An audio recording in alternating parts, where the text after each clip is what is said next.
Ito po ang ating napakagandang Maxi Cosi Vita Smart. So, this is good for newborn up to 4 to 5 years old approximately.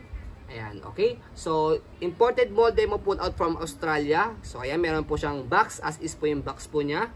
Okay. So, already wash and ready to use na po ito. Okay. Pero kung hindi po kayo satisfied sa wash po namin, wash nyo na lang po dito siya.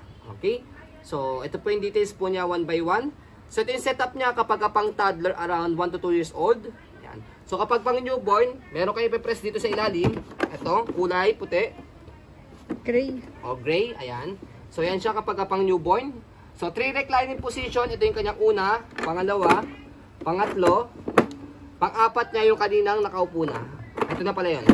Ito yung pangatlo, pangalawa, and then yung pang newborn. Okay? So, next natin, yung kanyang mga pad. Sa newborn pad, sa head, saka sa body. Kapag ka po, toddler na si baby, pwede nyo na po yung tanggalin para maluwag-luwag na po siya. Okay? So, next natin, wala po siyang putol sa kanyang harness. Ayan. So, kapag po, adjust nyo po itong kanyang headrest, adjustable po siya. Pag toddler na si baby, kailangan nyo munang adjust yung kanyang harness. So, press nyo po dito, meron siyang bakal. Ayan, tilt nyo lang siya pataas. Adjust natin. Ayan. And then, press nyo po itong kulay white. Press nyo po siya pataas. So, ayan. So, ayan siya kapag ka pang around 4 to 5 years old approximately. Depende sa laki ng baby po ninyo. Okay. So, next natin, magnetic na po yung lagayan dito ng kanyang harness. Yung belt niya. So, baba lang natin siya.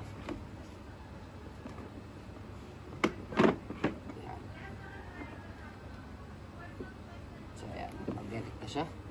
And then, ito yung kanyang side. So, meron siya ritong G-cell protection. Ayan. Another support po yan kay baby. Sa likod, ayan, meron siya ritong installation, instruction kung paano siya ilagay. And then, meron siya ritong hook.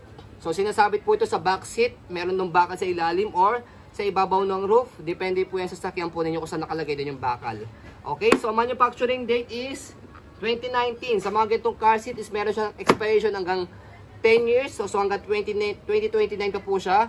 Pero as long as hindi po siya nagamit sa accident or wala pa po siyang damage, kahit expired po siya ng 2029 na, pwede niyo pa po siyang gamitin. Okay? So next natin, another G protector sa kabilang side.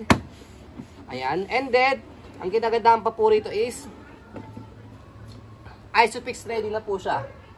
So Isofix ready, ibig sabihin po mas madali na po siyang isalpak or i-install po sa sasakyan. So, dito po siya nakalagay. Meron siyang storage dito. Tanggalin nyo lang yung butones dyan.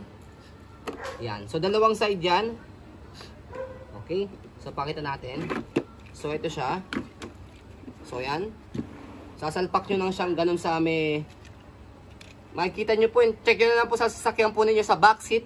Meron po siya doon bakal sa upuan ng sasakyan. Okay. Sasalpak nyo siyang ganyan. Tapos, sisikipan nyo lang siya dito para mag-fit siya. Ayan. So, hindi na siya gagalaw. Hindi na siya gagamitan ng seat belt. Yun po yung kinagandahan sa kanya.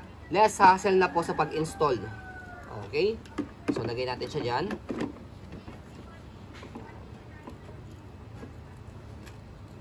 Ayan. Okay?